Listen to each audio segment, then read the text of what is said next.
आहेत आता बातम्या सगळीकडे चालू आहेत. काय होणार? कसलं नाही होणार का?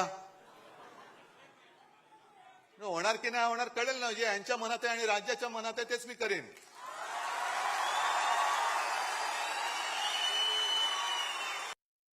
हिंदुत्व आणि मराठी माणसाशी विश्वासघात केल्यामुळे आपण पाहताय किती आगतिक झालेत, किती उतावीळ झालेत, किती लाचार झालेत.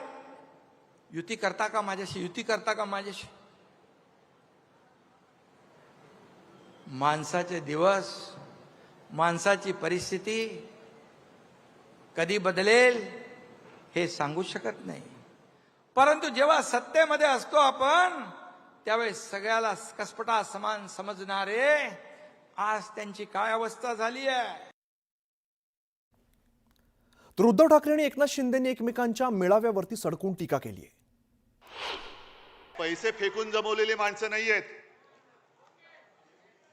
विचार अंगामध्ये भिनून कट्टर हिंदुत्वनिष्ठ महाराष्ट्र धर्म पाळणारे शिवसैनिक आहेत. ठीक आहे, आजच्या सुद्धा आपल्या वर्धापन दिनावरती भाजपची काही पाळलेली बेडकं ही डराडोरा करतील. आज दुसराही कुठंतरी एक मेळावा सुरू आहे. पण मी तुम्हाला सांगतो, इथं हा मेळावा बाळासाहेबांच्या विचारांचा आहे आणि दुसरा सत्तेसाठी झालेल्या लाचारांचा आहे. हा फरक आहे, हा फरक आहे.